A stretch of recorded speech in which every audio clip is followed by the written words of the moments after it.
Hello, my name is Kurt Halverson with HomeTown Credit Union. Today we're going to be talking about credit scores. What exactly is a credit score? A credit score is a number based off your credit history used to determine risk. In this instance, what they're looking at is what's the risk in borrowing money to somebody.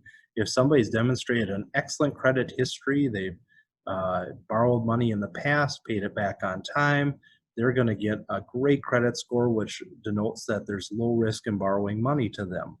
If somebody's encountered some financial difficulties where maybe they have made many late payments or they haven't paid back all the money that's been owed, their score is going to be lower to denote that it's a higher risk. Credit scores were developed as a way to get a quick glimpse of somebody's credit history instead of digging all the way through a credit report and filtering through all the information. So it's an additional tool to go along with a credit report to determine somebody's credit history. What can a credit score be used for? It can be used to qualify you to borrow money. That's one of the most prominent uses that credit scores are used for. So you go to apply for a loan, whether it be a car loan or a home loan or a signature loan, something like that, they're going to look at your credit score. That can also set your rates and terms, which means how much are you going to pay in interest. Typically, the better your credit score is, the lower you'll pay in interest, which saves you money. And then it can also provide you other complementary features such as a longer length of loan if you wish, no money down. On a car purchase, you might be able to finance in your tax title and license costs into the loan. And those are things that you might not qualify for if your credit score is lower.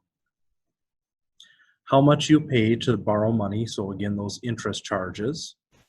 Insurance premiums, when you go to apply for auto insurance, they look at your credit score, and that's one of the factors that they use in deciding what your rates will be. And ability to qualify for mobile phone plans. And even job offers. Some employers will look at credit reports and credit scores before extending an offer of employment. There are two main types of credit scores. There's a FICO score and a Vantage score. FICO is owned by the Fair Isaac Corporation. They have various scoring models within that, but FICO is a brand that's very popular for credit scores. Most lenders, when they run a person's credit report, they also get a FICO score to go with that, and that's what they're using in their lending decisions. Based off the scoring model that lender uses, scores can range from 300 to 850 or from 250 to 900. There's also the Vantage score, which is owned by the three credit bureaus together. There are various versions. The most recent is the 4.0, often the model used for free scores. So if you get your free credit score from like Credit Karma, Credit Sesame, or things like that, typically it's the Vantage score that you're receiving, which can be different from the FICO score. And those scores range from 300 to 850. So what goes into creating your FICO score? The biggest piece of the pie in blue is the payment history, which is 35%. So of course that's making payments on time. And if you have late payments, those show up in this area. So what that means is that late payments can really impact your credit score in a negative way.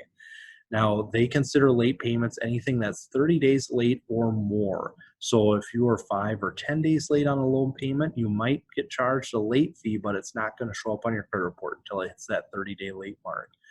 Once you hit that 30-day late mark, it will drop your score significantly. The other thing that falls into this piece of the pie is what's called public records related to finance. So that could be bankruptcies, it could be tax liens, it could be unpaid collections, judgments, things like that. Those fall into this category. So again, those can also have a significant impact on your credit score. Late payments are on your credit report for 2 years. Other delinquent or derogatory items stay out there for 7 years with the exception of bankruptcy, which is 10 years. In the red, we have amount owed on revolving debt. So this is credit cards, store charge cards, and lines of credit, where they say, okay, here's a limit that you have available to use. You can borrow as much as you wish as long as you make your minimum payments each month, you're good to go. They're saying, okay, so you have a $1,000 credit card. How much are you borrowing against that credit card? If you're at $900, you're getting close to being maxed out, and that's going to drop your score. If your balance is $50, that's going to positively impact your score because you're not using much of that capacity on that credit card. The rule of thumb is actually 30%. Your balance should be 30% of your limit or less to positively impact your credit score. Once you cross that 30% threshold, your credit score starts to decrease, and the closer your balance gets to the limit, the more it hurts your score. In the lime green section of the pie, we have length of new credit and total credit history. So how long have you had your newest credit line on your credit report? So if you opened a credit card 6 months ago and that's your last thing that you've opened for a loan, that's going to be your newest item. Typically, they like to see some time behind you. If you open a lot of new debt in a short period of time, that can throw up red flags, which can decrease your credit score. And they're also looking at what's the total length of your credit history combined. Have you been a borrower for just a couple years or for a couple decades? The longer you've been a borrower, the better your score will be. In purple, they're looking at accumulation of debt. So again, are you taking on a lot of debt in a short period of time? That's a warning flag. And in the blue, they're looking at mix of credit. Do you have installment debt and you have what's called revolving debt? So installment debt's like a car loan where you make your payment each month and by a certain date it's paid off and done. Revolving debt is like those credit cards that we've talked about. Vantage scores are scored just a little bit differently. You'll see that the blue is quite a bit bigger on this piece of the pie, and that is those payment histories. So again, making your payments on time is absolutely crucial. Red is where they put the depth of credit. So how long have you been a borrower and how many loans have you had? Have you really built up that history? In the green section, that's where we're seeing the credit utilization. So again, how much are you borrowing against credit cards compared to what your balance is? Don't forget this also includes store charge cards and this includes unsecured lines of credit. In purple, we have balances. So again, how much do you owe to different companies?